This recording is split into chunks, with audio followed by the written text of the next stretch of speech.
PTM telah menjadi tantangan kesehatan dunia yang semakin mendesak.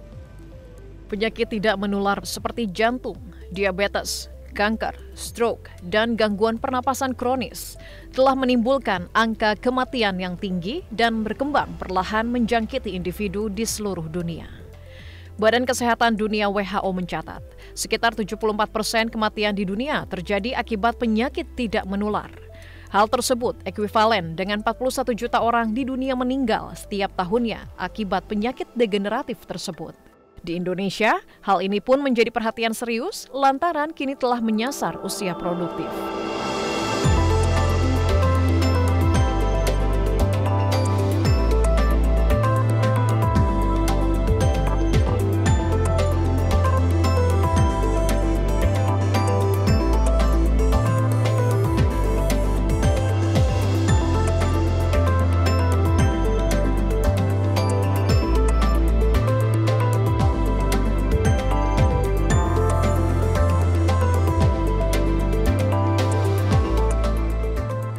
Penyakit tidak menular di Indonesia yang menyebabkan terjadinya kematian berdasarkan hasil long form sensus penduduk 2020 ini tergolong sangat tinggi ya. Dari total penyebab kematian di Indonesia itu sekitar 87,14%-nya disebabkan oleh karena penyakit yang tidak menular. Hasil Survei Kesehatan Indonesia 2023 terungkap, sebanyak 59,1% kasus disabilitas yang meliputi keterbatasan seperti kesulitan melihat, mendengar, atau berjalan pada penduduk usia produktif disebabkan oleh penyakit tidak menular PTM. Faktor-faktor seperti pola makan tinggi kalori, gula, dan lemak, serta kebiasaan mengonsumsi makanan ultraproses seperti nugget dan sosis turut memperburuk kondisi ini. Selain itu, rendahnya tingkat aktivitas fisik di kalangan masyarakat juga menjadi penentu utama dalam peningkatan prevalensi PTM dan risiko terjadinya disabilitas. Perubahan ini membutuhkan perhatian serius dari pemerintah dan masyarakat untuk meningkatkan kesadaran akan pentingnya gaya hidup sehat dengan mengonsumsi makanan sehat bergizi seimbang. Karena sebagai dasar kebutuhan tubuh manusia, kita butuh beraneka macam bahan makanan yang harus memenuhi kebutuhan nutrisi kita. Kalau sebagai gampangnya sebenarnya pemerintah sudah mengistilahkan sebagai gizi seimbang. Yang dimaksudkan seimbang itu berarti apa yang tubuh kita perlukan harus seimbang dengan apa yang kita konsumsi. Bahan-bahan ini meliputi istilah nutrisi kebutuhan makronutrisi, mikronutrisi yang sama-sama saling bekerja sama. Jadi dibutuhkan semuanya. Sayur-sayuran dan buah-buah hal ini bagian dari pemenuhan gizi seimbang. Kita berharap setengah porsi dari makanan kita sekali makan itu berasal dari sayur dan sedikit part berasal dari buah. Dari sini kan kita berharap seratnya terpenuhi, mikronutrisinya terpenuhi dengan catatan tadi. Kalau bisa jangan makan yang monoton. Namun, penting juga memahami bahwa makanan sehat tidak hanya terbatas pada konsumsi sayur dan buah. Ahli gizi menekankan bahwa selain keseimbangan antara protein, karbohidrat, dan lemak, penting juga untuk memilih makanan yang rendah gula tambahan dan garam. Menghadapi tantangan peningkatan penyakit tidak menular, Kementerian Kesehatan aktif mendorong masyarakat untuk mengadopsi pola makan sehat. Dalam upaya ini, Kemenkes mengedepankan edukasi tentang kriteria makanan sehat yang komprehensif melalui aksi nasional dalam Gerakan Masyarakat Hidup Sehat Germas dan Isi Piringku. Memang tujuan daripada Germas dan juga Isi Piringku sebenarnya selain mengatasi permasalahan gizi, memperbaiki pola perilaku, tapi juga ini sekaligus ya tentunya tadi kalau kita lihat dari indikator-indikator kesehatan ya, bukan hanya dari angka harapan hidup, tapi juga bagaimana tren daripada peningkatan atau angka kejadian dan kesakitan dan kematian penyakit tidak menular, ataupun juga nanti kita lihat apa saja sih yang membuat faktor-faktor ini, salah satunya pola perilaku hidup sehat maupun pola perilaku makan, sehingga memang dua faktor Germas dan Isi Piringku ini menjadi salah satu faktor yang bisa berkontribusi terhadap penurunan penyakit-penyakit tidak menular yang terus trennya terlihat terjadi peningkatan di negara kita. Di dalam program Germas, terdapat ajakan untuk melakukan aktivitas kesehatan fisik, cek kesehatan berkala, meninggalkan kebiasaan perilaku tidak sehat seperti merokok, dan mengonsumsi sayur dan buah. Sedangkan di dalam isi piringku memuat panduan gizi seimbang yang mudah diikuti oleh masyarakat. Program tersebut menekankan pentingnya mengonsumsi berbagai jenis makanan seimbang, termasuk karbohidrat, protein, lemak, serta vitamin dan mineral.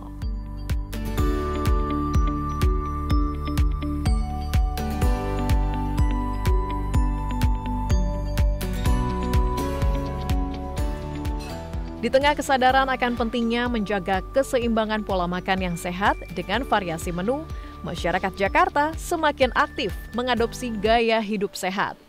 Mereka mengembangkan inovasi-inovasi baru yang bertujuan untuk mempermudah akses terhadap makanan sehat.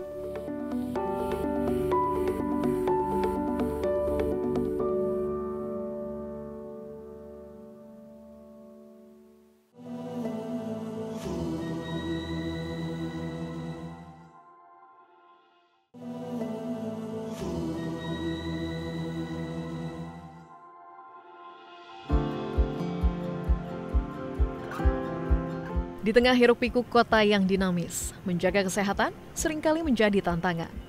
Namun, dengan semakin berkembangnya kesadaran akan pentingnya gaya hidup sehat, masyarakat kota Jakarta menemukan cara untuk tetap bugar dan bertenaga tanpa harus mengorbankan kepraktisan. Salah satu inovasi terkini yang menarik adalah menjamurnya layanan makanan sehat dan praktis. Restoran dan kafe menyajikan menu bergizi dengan opsi siap saji memungkinkan para pekerja kota untuk tetap mengonsumsi makanan sehat.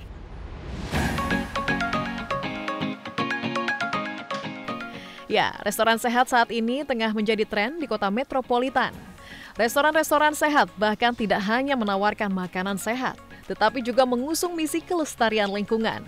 Selain mengajak masyarakat Indonesia untuk lebih aktif mengonsumsi sumber-sumber nabati sebagai bagian dari gaya hidup sehat mereka, restoran-restoran di Jakarta menyajikan hidangan yang dirancang untuk memenuhi standar gizi tinggi tanpa mengorbankan cita rasa.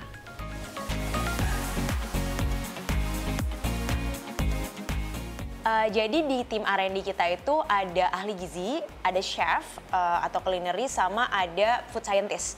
Dan biasanya mereka bertiga ini berkolaborasi gitu. Jadi kalau misalnya kita bikin satu meal gitu ya, kita akan lihat setengah dari piring ini harus sayur, ya kan, harus sayur atau buah. Kemudian harus ada proteinnya.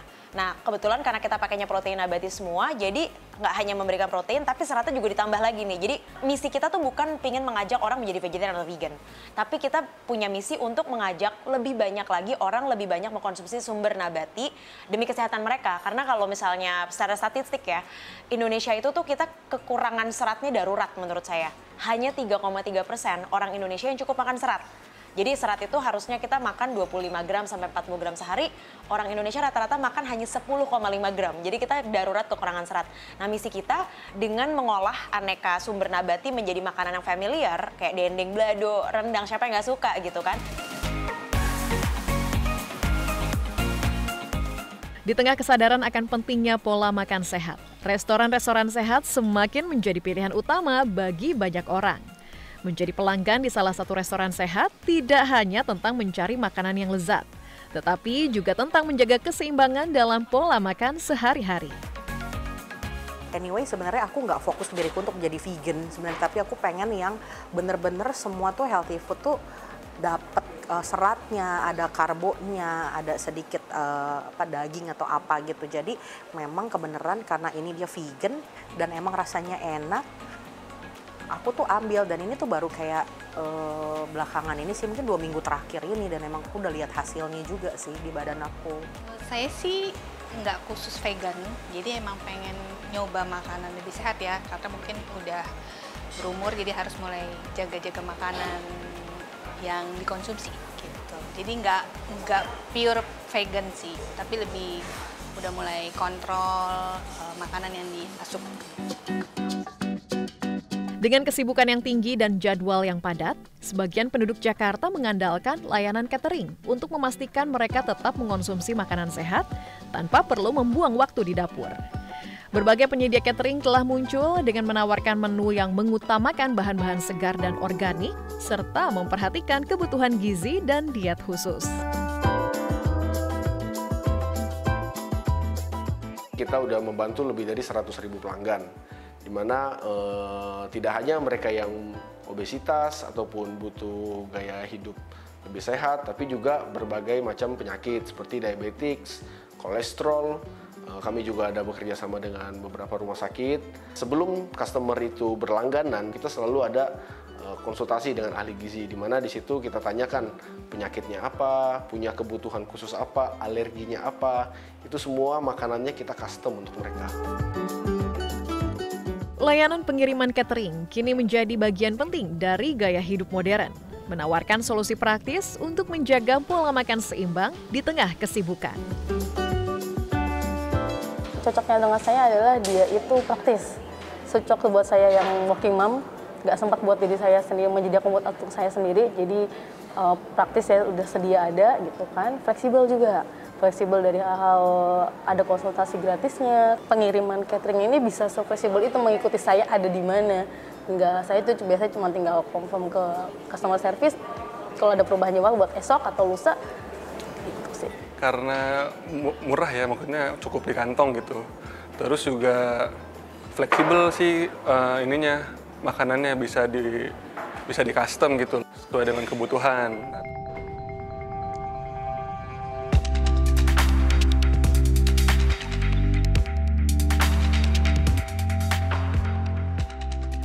Ya, di era modern ini kesadaran akan pentingnya gizi seimbang harus terus ditingkatkan. Gizi seimbang adalah prinsip dasar dalam menjaga kesehatan tubuh yang optimal. Ini melibatkan konsumsi makanan yang menyediakan semua nutrisi yang diperlukan dalam proporsi yang tepat. Salah satu cara untuk mengevaluasi apakah seseorang memiliki pola makan yang seimbang adalah dengan menghitung indeks massa tubuh IMT. Dari perhitungan tersebut tercatat sebanyak 26,55% penduduk DKI Jakarta usia 15 tahun masuk ke dalam kategori obesitas. Dengan angka penderita hipertensi yang kian mendominasi pada kategori penyakit tidak menular. Dinas Kesehatan pun terus menggalakkan promosi gizi seimbang melalui Isi Piringku sebagai langkah preventif untuk mengurangi risiko penyakit tidak menular dan meningkatkan kualitas hidup penduduk Jakarta secara keseluruhan. Artinya harus seimbang antara protein, antara buah dan sayur, antara juga karbohidrat gitu.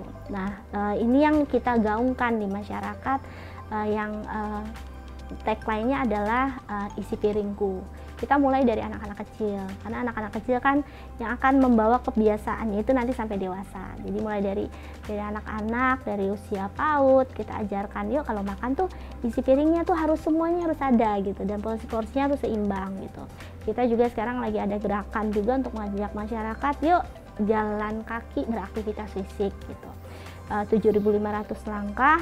Kenapa harus 7.500 langkah? Karena ini adalah membawa dampak baik pada organ-organ vital kita.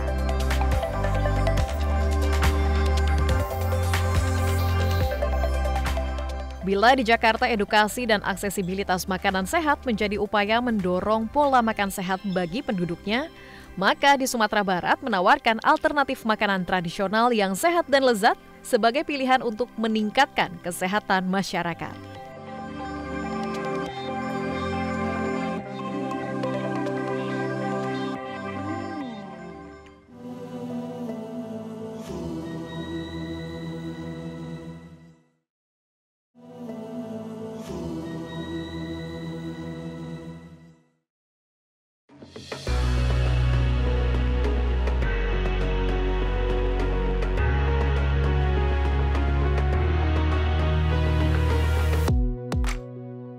Sumatera Barat dikenal sebagai salah satu provinsi di Indonesia yang memiliki kekayaan kuliner yang khas dan bervariasi. Berbagai hidangan tradisional dari Sumatera Barat tidak hanya memikat lidah, tetapi juga mencerminkan keanekaragaman budaya dan alam yang dimiliki oleh daerah ini.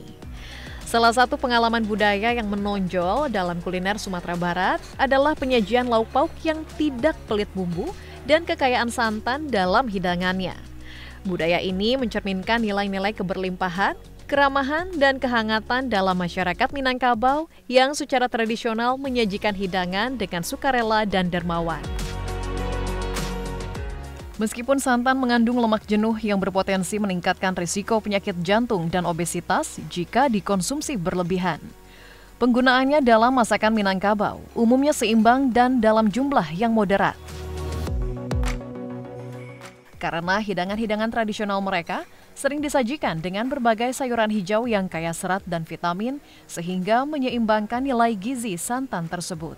Termasuk bumbu-bumbu yang digunakan seperti kunyit, jahe, lengkuas, serai, dan cabai tidak hanya memberikan rasa yang khas tetapi juga memiliki manfaat kesehatan yang signifikan. Mereka dikenal memiliki sifat antiinflamasi, antioksidan, dan antimikroba yang dapat membantu meredakan peradangan, memperkuat sistem kekebalan tubuh, serta melindungi tubuh dari infeksi.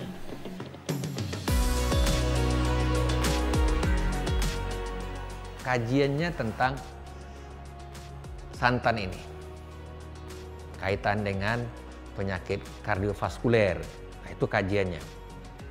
Dan ternyata yang santan ini tidak semuanya pula nampaknya yang apa. Kenapa? Karena kata beliau secara biokimia dia punya rantai ganda. Jadi sambungan kimianya menjadi ganda, bukan tunggal. Jadi tidak termasuk sebenarnya yang tinggi risikonya. Sebab kalau memang santan menjadi penyebab, saya pikir dulu tentu sudah lama dihentikan oleh masyarakat sini. Tapi dia terus. Yang kedua, di makanan kami kaya dengan bumbu. Itu sudah ada penelitian bumbu juga sebagai antioksidan. Yang ketiga, kami dulu banyak juga sayur. Mungkin keseimbangan dari bumbu, keseimbangan kita makan yang lain juga banyak. Ini faktor yang multivariabel inilah menyebabkan berbagai persoalan tadi menurut saya.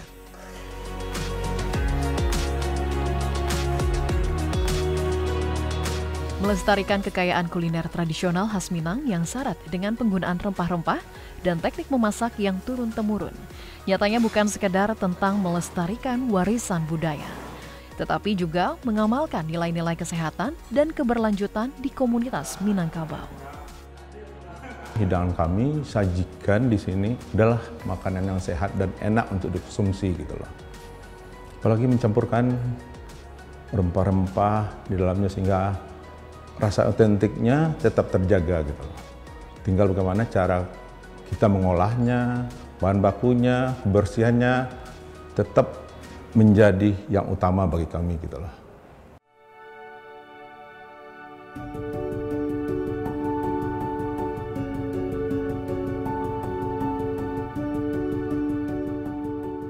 Penggunaan rempah bahkan telah membuka jalan bagi warga di Kecamatan Mendiangin, Koto Selayan, Bukit Tinggi dalam memperkuat gaya hidup sehat. Sekelompok ibu dengan tekun menanam rempah-rempah di pekarangan rumahnya. Tidak hanya sebagai kunci kelezatan masakan tradisional dalam praktik memasak mereka. Penggunaan rempah bahkan menjadi warisan nilai kesehatan yang mereka junjung tinggi. Masakan Minang ini mempunyai spesifiknya dari rempah-rempah. Makin banyak rempah-rempah yang diolah ke dalam suatu masakan, makin terasa enak dan harum wanginya sebuah masakan itu. Jadi saya mencoba sendiri menanam di rumah, bisa panen untuk keluarga, dan saya merasakan sekali manfaatnya, dan saya mencoba membentuk suatu kelompok di daerah tempat saya tinggal, memantapkan untuk menanam tanaman toga ini atau tanaman rempah-rempah seperti jahe, kunyit, lengkuas, daun bawang, daun salam, serai. Itu tuh adalah ciri khas dari masakan Minang. Tanpa itu masakan tidak ada rasa. Ya alhamdulillah dengan rempah-rempah ini untuk kesehatan sungguh banyak sekali manfaatnya.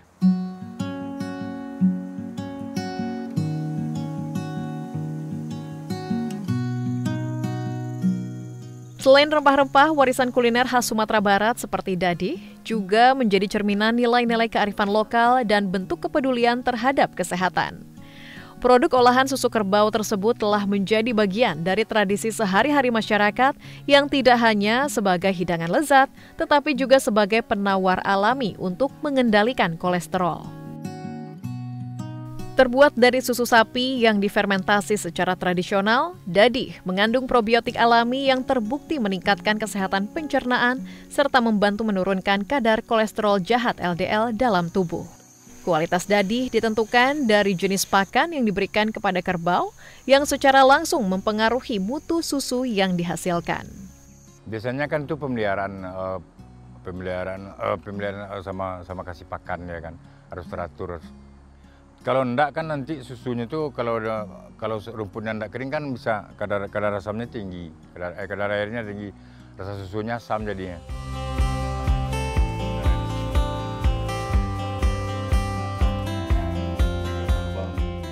Umumnya, masyarakat mencampur dadih dengan makanan berlemak seperti sayur cincang. Namun, ada juga yang membuatnya sebagai hidangan penutup. Ini berarti artinya proses fermentasi sedang berlangsung nih pemirsa, kurang lebih memakan waktu 15 jam. 15 jam kita menunggu proses fermentasi, dan selama proses itu tentunya bakteri alami yang terdapat dalam susu kerbau ini akan mengubah dadihnya ini menjadi teksturnya mengental dan juga beraroma khas ya Pak ya. Iya. Hingga akhirnya nanti bisa dibuat menjadi penganan khas Sumatera Barat, yaitu ampiang dadia yang akan kita buat sekarang. Kita buat ya Pak.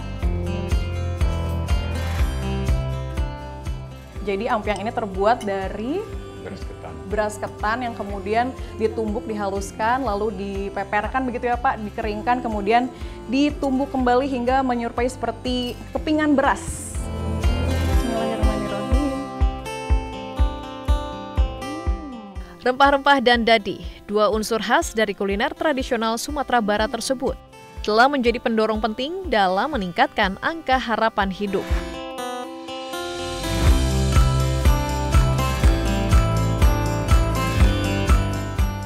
Meskipun demikian, tantangan kesehatan seperti penyakit tidak menular masih menjadi perhatian utama di Sumatera Barat. Pemerintah setempat pun terus meningkatkan upaya edukasi mengenai pentingnya pola makan seimbang dan gaya hidup aktif. Di samping mencegah, mendeteksi lebih cepat, juga mengurangi kematian akibat penyakit-penyakit yang katastrofik atau kardiovaskular. Maka itu juga salah satunya kenapa angka harapan hidup kita juga menjadi lebih baik. Karena angka kematian akibat penyakit tersebut kita tekan mulai dari tingkat pencegahan, penemuan, dan pengobatan. Nah, jadi menggunakan pendekatan-pendekatan yang memang gampang diakses oleh masyarakat.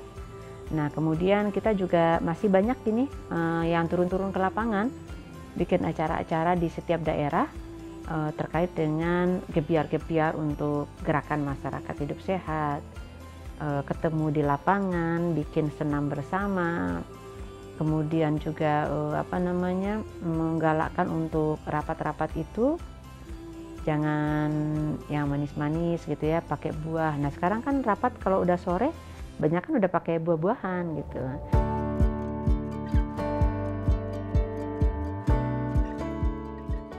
Gaya hidup sehat dengan pola makan yang baik bukan hanya merupakan pilihan, tetapi investasi bagi kesehatan jangka panjang yang membawa manfaat signifikan bagi kualitas hidup individu.